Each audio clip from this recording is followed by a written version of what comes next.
Assalamualaikum warahmatullahi wabarakatuh. Perkenalkan, nama saya Tiara Inisa dengan NIM 20332047. Baiklah, saya akan mempresentasikan hasil dari analisis video yang saya amati.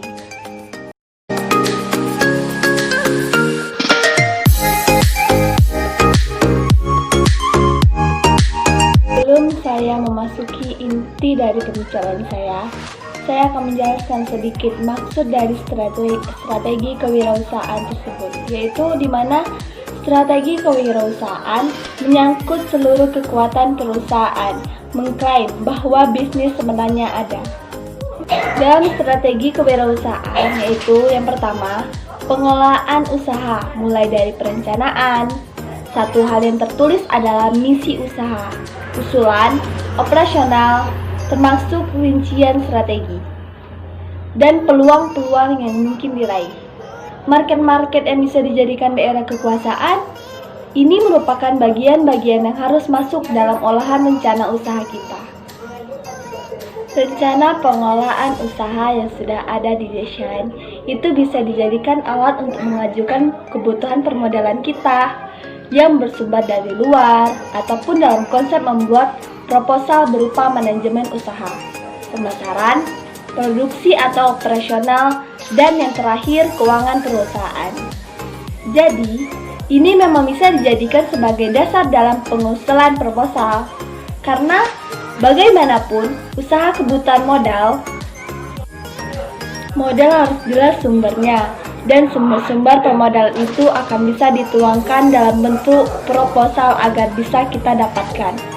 Syukur-syukur memang sumber-sumber permodalan itu tidak membutuhkan birokrasi atau persyaratan atau jaminan-jaminan tertentu. Misalnya, melalui pinjaman individu atau perorangan, atau kelompok, atau pinjaman keluarga.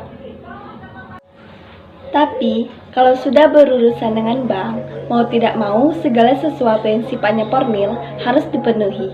Makanya, perlu perencanaan dan pengelolaan usaha yang ingin didesain sekecil apapun itu bentuknya. Tapi, yang namanya birokrasi dari konteks peminjaman dana dari sumber-sumber perdanaan harus kita lewati sesuai dengan prosedur dan syarat yang sudah diterapkan oleh dunia perbankan. Sekarang kita memasuki pembahasan tentang pengelolaan keuangan.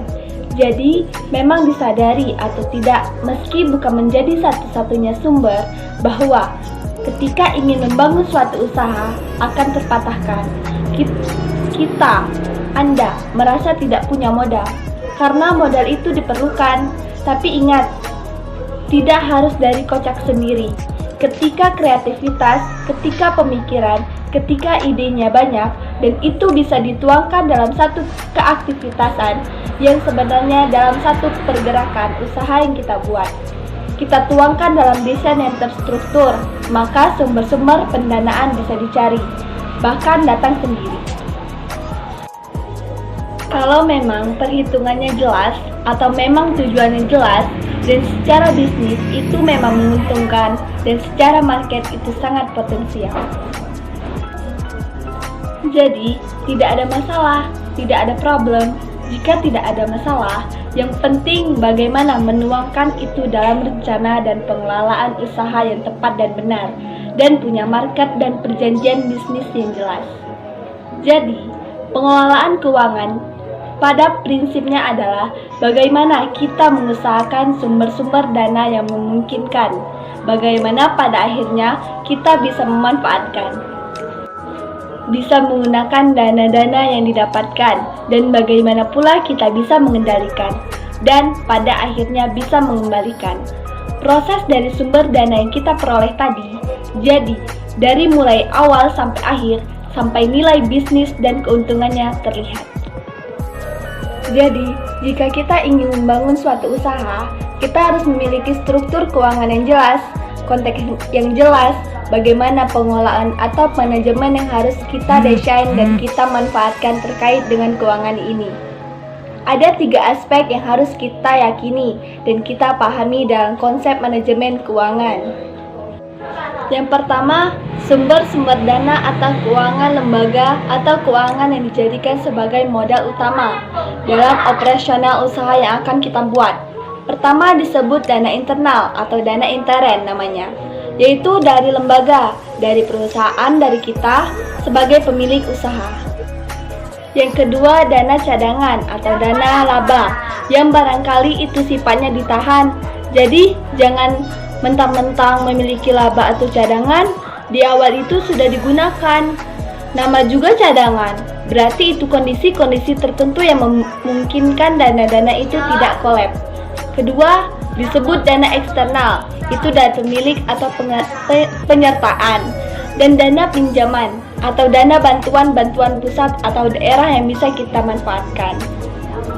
Dan yang terakhir, dana ventura atau dari perusahaannya ingin menginvestasikan dananya pada perusahaan kecil yang barangkali dianggap potensial, mungkin begitu maksudnya. Baiklah, sudah dijelaskan tiga aspek dalam pengelolaan keuangan. Sekarang kita masuk ke dalam aspek pengelolaan dalam keuangan yang harus jadi perhatian kita semua. Terkait dengan perencanaan dan penggunaan dana, kalau tadi sumber dana, sekarang perencanaan dana.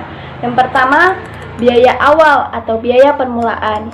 Satu rancangan, mulai dari pembukaan neraca harian, neraca pendapatan atau laba.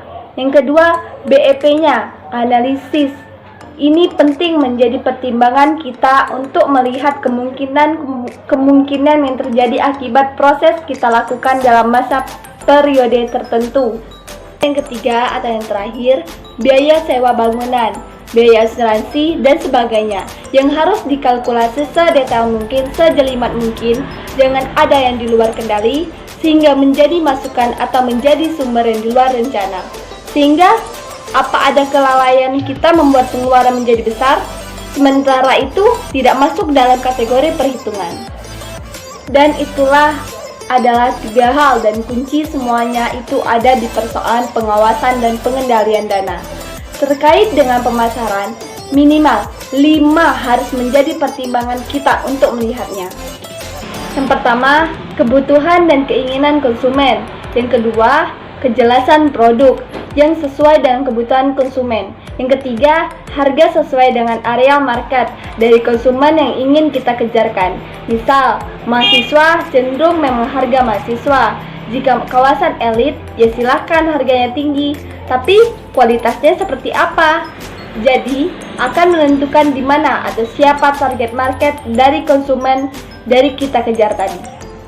Yang keempat, pendistribusian barang atau jasa. Tempatnya di mana, seperti apa proses pemasarannya. Dan yang kelima dan yang terakhir, promosi dengan cara memanfaatkan media sosial yang kita gunakan. Baiklah, itulah hasil presentasi saya. Kurang dan lebih saya mohon maaf. Saya akhiri dengan wassalamualaikum warahmatullahi wabarakatuh.